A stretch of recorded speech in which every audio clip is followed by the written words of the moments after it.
Some years ago on this program, we featured a guy named Perricone, Dr. Perricone, and he emphasized inflammation. And none of us were thinking too much about inflammation, but he was saying that this was really a serious health hazard. Well, now inflammation has risen to be public enemy number one when it comes to your health. The more doctors learn about it, the more they realize just how destructive it is. But there's good news. You can reduce the inflammation inside your body by controlling what you eat.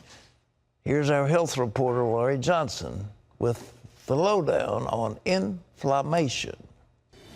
No matter what type of health problem you're facing, chances are it began with inflammation.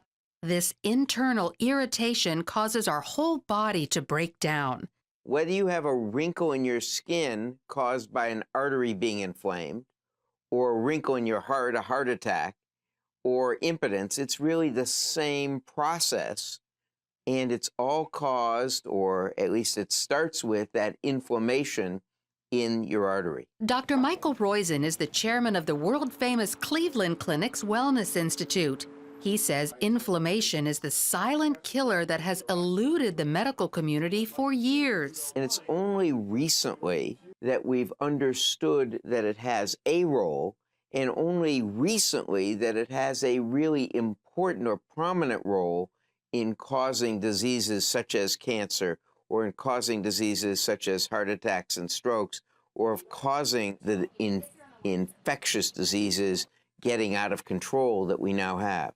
Doctors know for sure that inflammation causes all kinds of illness.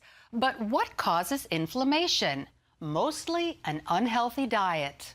One that includes sugary drinks, sweet food, and refined carbohydrates such as white bread, pasta, and rice.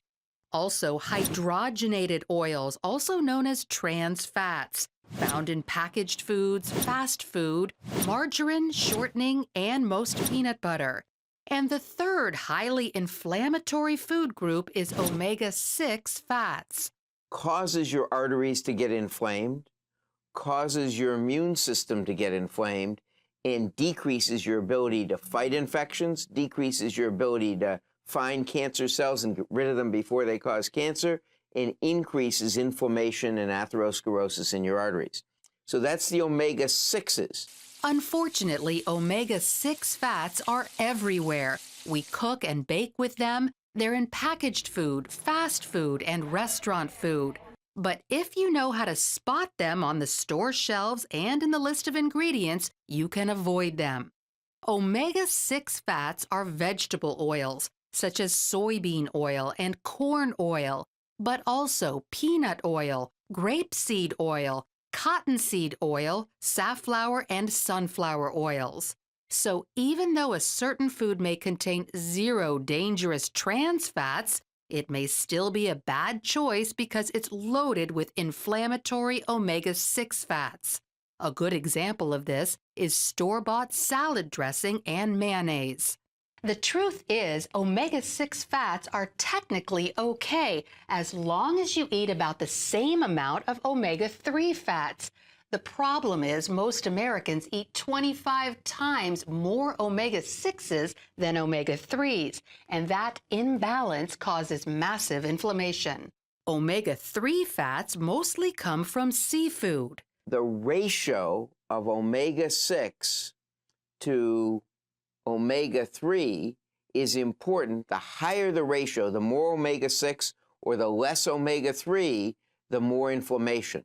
There are only a few sources of omega-3 fats. Certain types of fish or fish oil capsules are the best.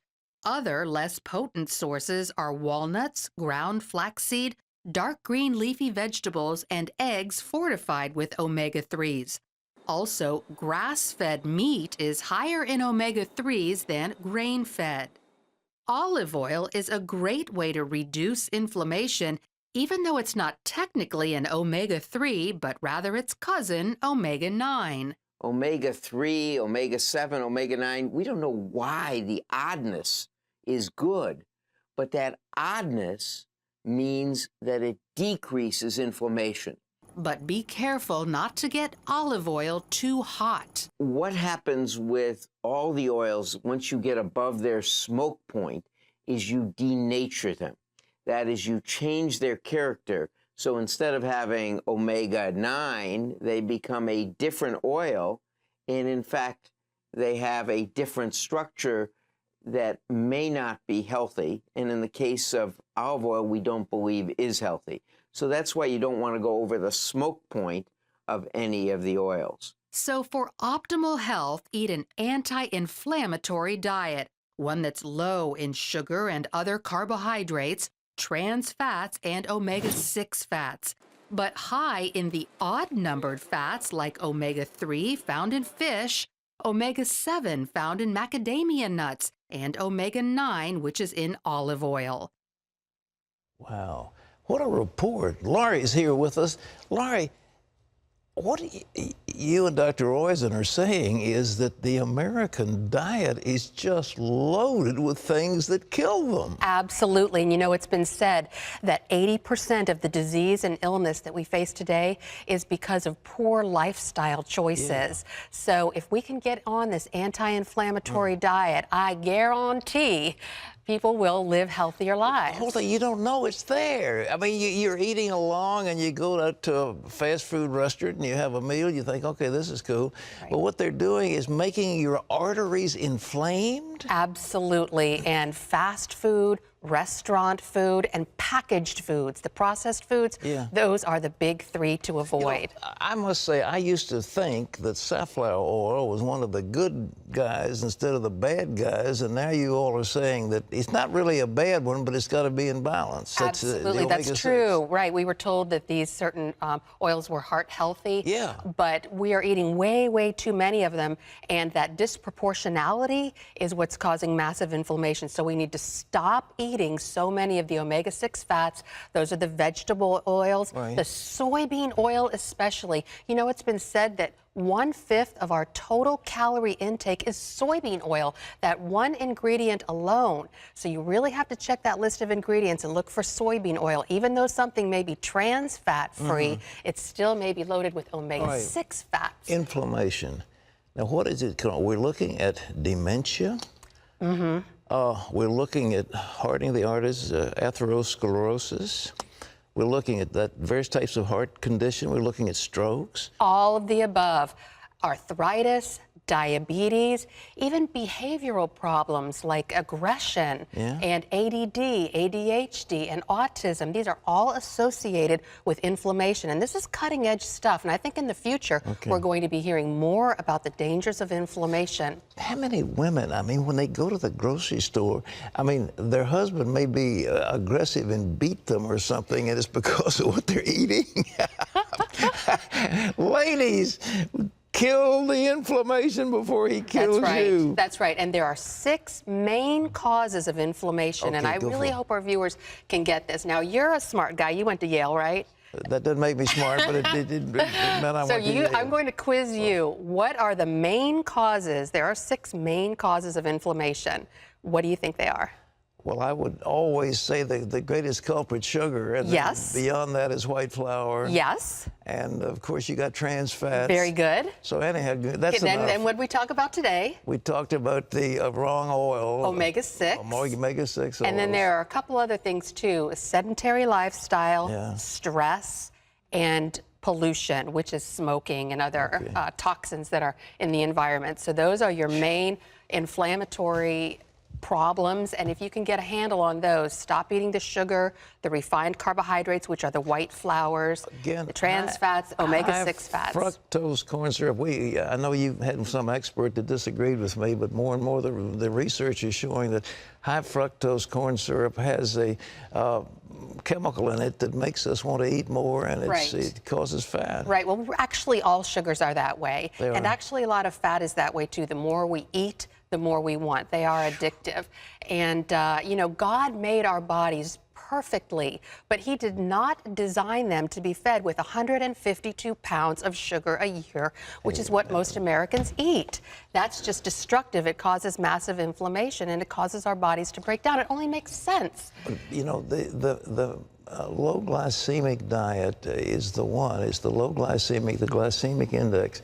We've been talking about that for years, but now more and more, this is the stuff that is killing you. Right. And I might also add, Laurie, that if you have a dog, it obviously reduces your stress levels, which reduces your cortisol, which makes you thin. Right. Well, you know what else reduces stress? Is exercise. Amen. And again, God did not design our bodies to be sedentary.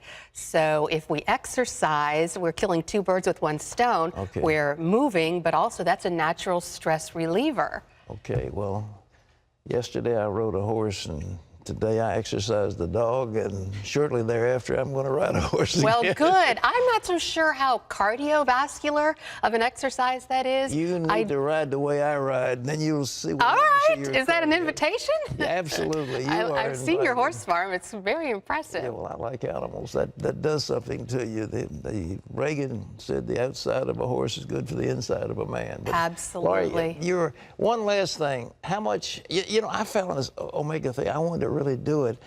So I was taking 2 tablespoons of concentrated cod liver oil. And I finally read the label. And guess what? They said your recommended allowance is 1 teaspoon. I was taking 4 times too much, and it gave me heartburn. Right. Well, cod liver oil, the best fish oil is from salmon or the fish oil capsules that you buy at the grocery store. And according to Dr. Roizen, what you want to do is look at the label. You'll see how much EPA and how much DHA is in each capsule. You want to eat or take about 750 milligrams of DHA a day. And so that usually works out to about 3 or 4 of those big fish oil capsules. I was taking 3,000 or 4,000 a day, and I think it has a tendency to make you have a little heartburn. But anyway, all right, ladies and gentlemen, you've heard it here. Do what Laurie says. Do what Dr. Roizen said. Live long, live healthy, and we'll go out at 100 together. All right. All right.